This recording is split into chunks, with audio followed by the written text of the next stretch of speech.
सध्या राजकारणात एक ट्रेंड आहे. जिकडे सत्ता तिकडे नेत्यांची गर्दी. पण या सगळ्याच्या पलीकडे जाऊन आपली विचारधारा सांगून प्रवाहाच्या विरोधात पक्षप्रवेश करणारा एक व्यक्तिमत्व गेल्या 15 दिवसात चर्चेत आहे.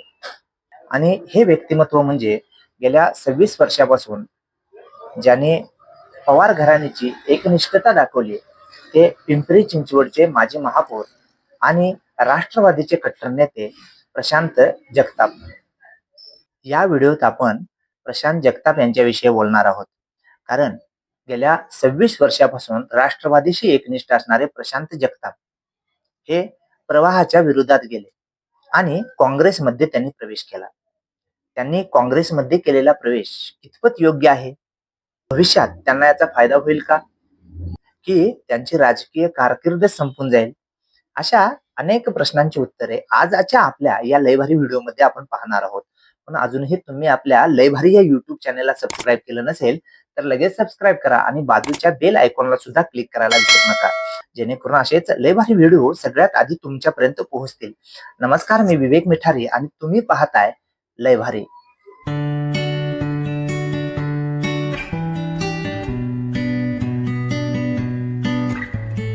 राष्ट्रवादी काँग्रेस फुटली. 40 एक आमदार जे पहिल्या फळीतले महत्वाचे नेते होते ते अजित पवारांच्या बरोबर गेले आणि शरद पवारांच्या जवळ राहिले काय तर काही मोजके नेते आणि सोबत दुसऱ्या फळीतले नेते. प्रशांत जगताप हे सुद्धा दुसऱ्याच फळीतले नेते म्हणावे लागतील. कारण पिंपरी चिंचवडचं एकेकाळी महापौर पद भूषवलेलं हे व्यक्तिमत्व यांनी शरद पवारांशी एकनिष्ठ राहण्याचं ठरवलं आणि शरद पवारांची साथ सोडली नाही.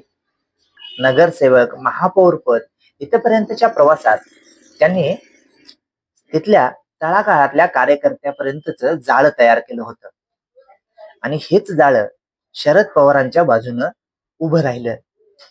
नंतरच्या 2.5 वर्षानंतर त्यांनी राष्ट्रवादी सोडून थेट काँग्रेसमध्ये का बरं प्रवेश केला?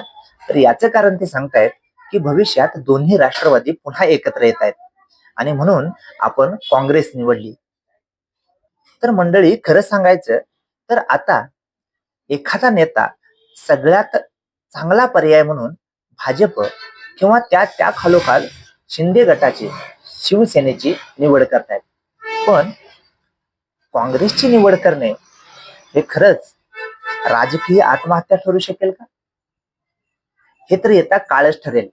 काँग्रेसमध्ये पक्षप्रवेश करण्यामागचं कारण त्यांनी सांगितलं की दोन्ही राष्ट्रवादी पुन्हा एक होत आहेत आणि आपली लढाई भाजप सोबत असताना राष्ट्रवादी पुन्हा एक होणं आणि भाजपला साथ देणं हे न पटणार आहे. ही विचारधारेची लढाई आहे आणि काँग्रेसचाच विचार या लोकशाहीला जिवंत ठेवणारा आहे.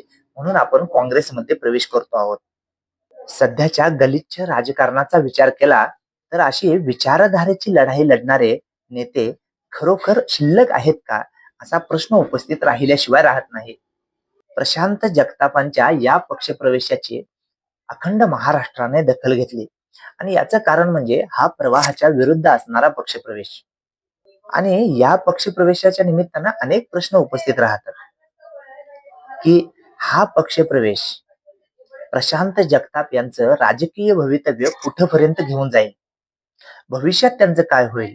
ते नगरसेवक म्हणून निवडून येतील का? काँग्रेसमध्ये प्रवेश म्हणजे त्यांची राजकीय आत्महत्या ठरेल? या सगळ्या प्रश्नांची उत्तरे येता काळ देईल. पण या महाराष्ट्रात विचारधारा मानणारा एक वेगळा वर्ग आहे. तो वर्ग मात्र प्रशांत जगताप यांच्या या निर्णयाचं नक्कीच स्वागत करेल. या सगळ्याबद्दल तुम्हाला काय वाटतं ते कमेंट करून नक्की सांगा आणि अशाच लयभारी व्हिडिओसाठी आपलं लयभारी हे युट्यूब चॅनेल सबस्क्राईब करायला विसरू नका. धन्यवाद.